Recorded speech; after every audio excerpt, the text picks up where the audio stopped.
Bismillahirrahmanirrahim. Pembahasan berikutnya adalah tentang vitamin, terutama vitamin yang larut lemak. Nah, sudah diketahui bahwa vitamin adalah senyawa organik yang dalam jumlah kecil penting bagi kehidupan secara aktif fisiologi. Nah, ini adalah vitamin yang larut lemak termasuk ADEK ya. Absorpsinya itu berbeda dengan vitamin yang larut air karena ini diabsorpsi bersama lemak dalam bentuk lipoprotein dalam sistem limfe. Sehingga jika dilakukan pemeriksaan kadar vitamin ADEK dalam darah ya ini tidak ditemukan karena mereka larut dalam sistem limfe. Kemudian vitamin-vitamin larut lemak ini memungkinkan terjadinya penumpukan atau akumulasi yang dapat menimbulkan gangguan kesehatan serta ditimbun dalam hati dan juga dalam lemak. Sehingga harus diperhatikan besaran dosis dia dan juga lama pemakaiannya untuk menghindari kemungkinan bahaya akumulasi.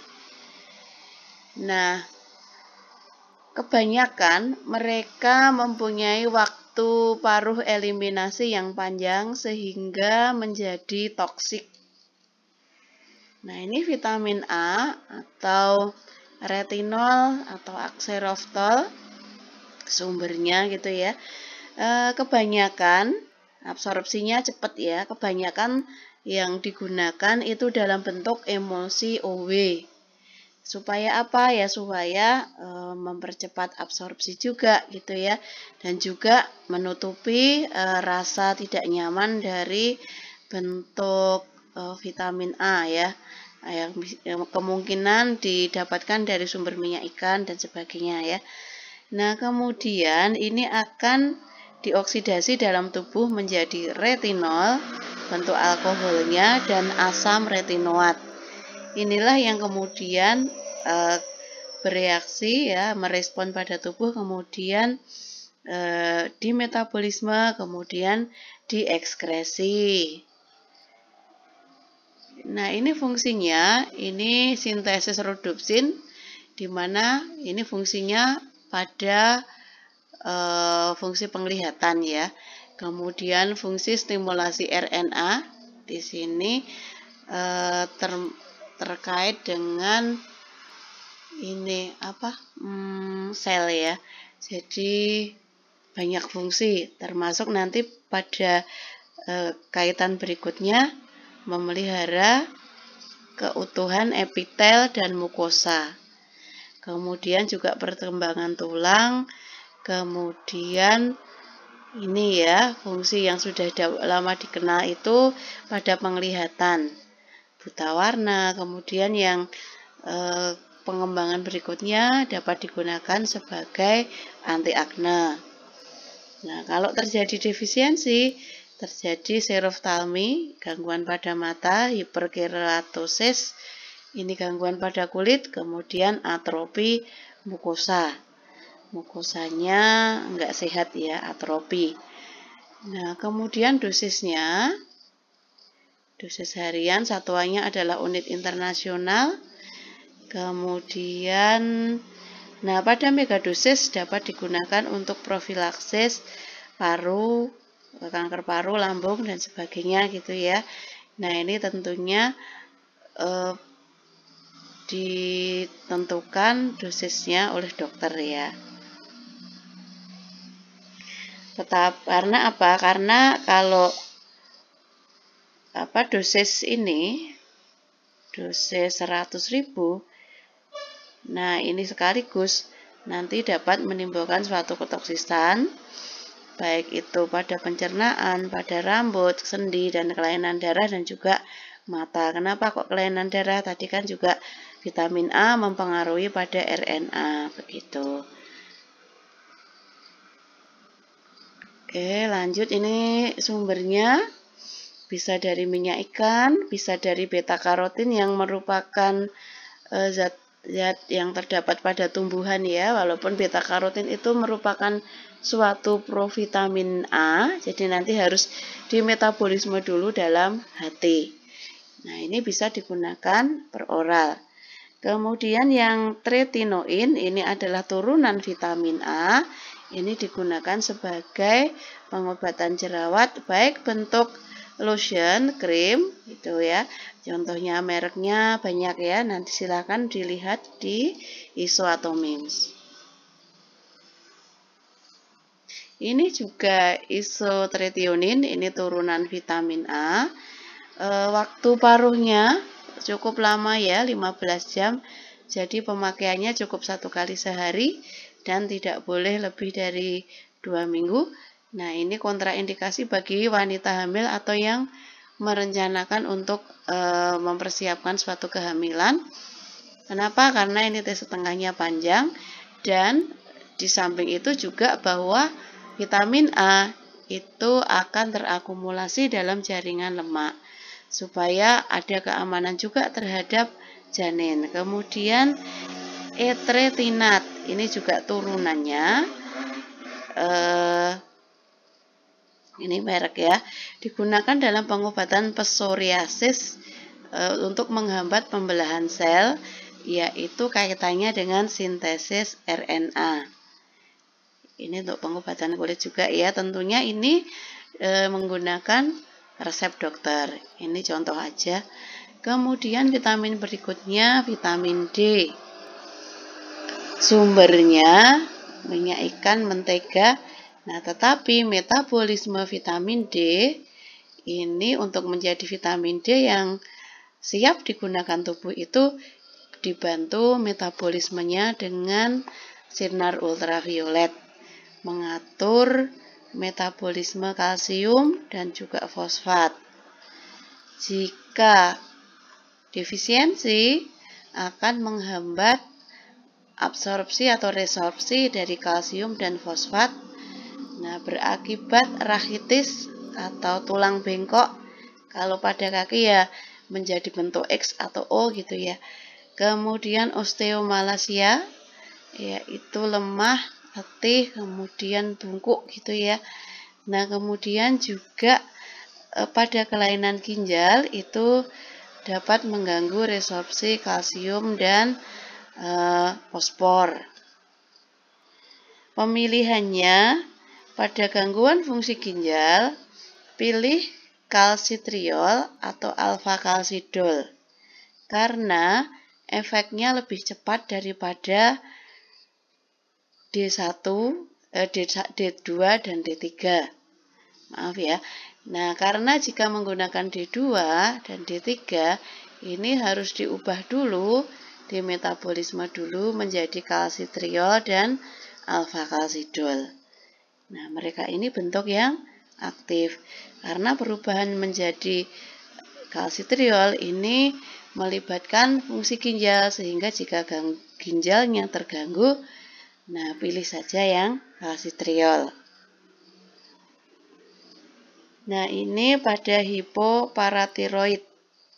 Nah, ini derivat sintetik, ini gunakan dehidrotachisterol ini supaya tidak ditimbun. Ini juga turunannya ya. Kemudian kalau efek overdosisnya bagaimana?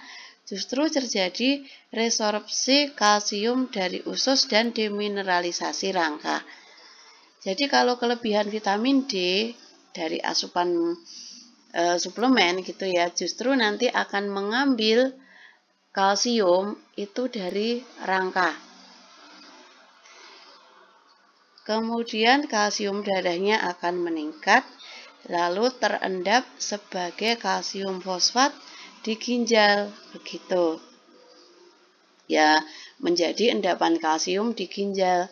Bisa juga hipertensi, bisa juga kerusakan jaringan, bisa juga kalau mengendap di mata itu menjadi katarak gitu ya, atau bisa juga gangguan pada pembuluh darah. Namun demikian, gangguan ini kemudian tidak terjadi bersama-sama gitu enggak ya, tergantung dari ketahanan fisik penderitanya. Mual, muntah, diare, sakit kepala, ngantuk, haus, poliurea. Nah, kemudian dosisnya ya, interaksinya dengan kortikosteroid, dengan fenobarbital, dengan phenytoin, ini melawan efek vitamin D.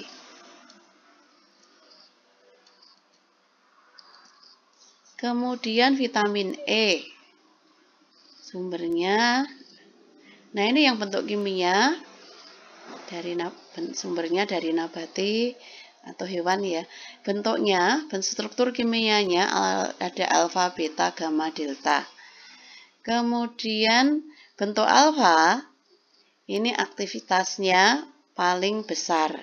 Sehingga ada yang mengisolasi gitu ya, melakukan pemurnian sehingga disediaan vitamin E-nya itu lebih banyak yang struktur alfa.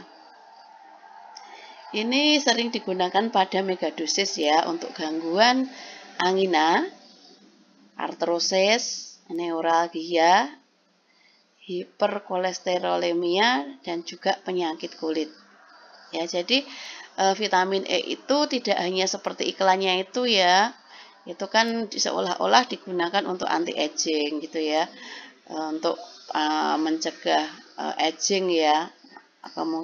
Tapi juga kalau yang ini mungkin sering ya, fertilitas, kemudian menjaga terhadap abortus habitual gitu. Tetapi juga ternyata untuk gangguan jantung juga gitu ya, untuk hiperkolesterol ya. Nah, kemudian pada penyakit kanker, vitamin E ini penghambat radikal bebas dan juga nitrosamin yang bersifat sebagai karsinogen. Kemudian menghambat agregasi atau penggumpalan trombosit dan efek antivitamin K, yaitu pembekuan darahnya dihambat. Nah, ini tentunya digunakan untuk penyakit-penyakit yang berkecenderungan darah itu menjadi kental, menjadi clot gitu ya. Nah, sehingga ketika menggunakan vitamin-vitamin pada pasien itu banyak pasien itu ketika bertanya, ini obatnya apa ya Bu, apa ya Mbak? Lalu kita jelaskan, oh ini vitamin Bu, gitu. Oh kalau begitu vitaminnya saya nggak usah ambil, karena saya sudah ada vitamin di rumah. Nah pastikan bahwa vitamin yang beliau katakan dengan vitamin yang diresepkan oleh dokter itu sesuai gitu ya, dalam hal jenis dan juga dalam hal dosis ya. Nah, jadi vitamin dalam hal ini bukan lagi untuk mencegah defisiensi tetapi untuk fungsi terapi. Efek sampingnya juga ada gitu ya, silahkan dibaca. Kemudian protein urea ya, ada protein di dalam urin. Kemudian ini contoh ya, natural vitamin E itu kalau dikatakan tadi ya alfa, beta, gamma tadi ya. Kalau ini di sini dikatakan alfa ya, tapi nggak tahu ya gimana. Lihat saja komposisinya. Lalu vitamin K. Vitamin K sudah terkenal ini sebagai fungsi pembekuan darah ya. Vitamin K1, K2, ya, kemudian K3, K4. Yang berasal dari flora usus adalah K2. Itu ya. Nah, K1, K2, K3, K4 ini strukturnya. Tapi semuanya bisa dipakai. Nah, ini gunanya sebagai faktor pembekuan darah yaitu pengaktif faktor 2, faktor 7, faktor 9, faktor 10. Nah, kalau mau mengetahui prosesnya, nanti bisa silahkan searching ya di internet banyak. Nanti silahkan dipelajari ya. Kalau defisiensi, nah ini menjadi ya ini ya, kecenderungan perdarahan baik itu di kemih, di usus, di lambung dan juga di kulit gitu ya. Bahkan ada ini bayi gitu ya, pada BAB-nya kok disertai darah gitu ya. Nah, ini silakan berkonsultasi kepada dokter apakah karena kekurangan vitamin K atau sebab lain. Defisiensi pada jangka panjang dapat terjadi akibat pemakaian obat-obat ya, barbital, fenitoin, fenilbutason, obat-obat salisilat gitu ya, karena mereka ini meniadakan efek vitamin K gitu ya. Jadi darahnya itu berkecenderungan untuk sulit membeku obat-obat ini. Ya. Sehingga penggunaan vitamin K itu dapat digunakan untuk defisiensi. Defisiensinya ya bisa karena pemakaian obat ini gitu ya. Kemudian orang yang menggunakan terapi antikoagulan supaya darahnya tetap encer tetapi lalu overdosis atau terjadi interaksi sehingga efek antikoagulannya meningkat ya diberi vitamin K.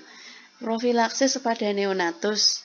Ya ini tentunya tidak semua neonatus ya. Dokter yang akan memberikan pertimbangan. Cara pemberiannya bisa suntikan IM, intramuskuler, bisa oral, bisa juga IV ya, jika keadaannya berat begitu. Tugasnya disampaikan Bu Ismi pada grup ya. Wassalamualaikum warahmatullahi wabarakatuh.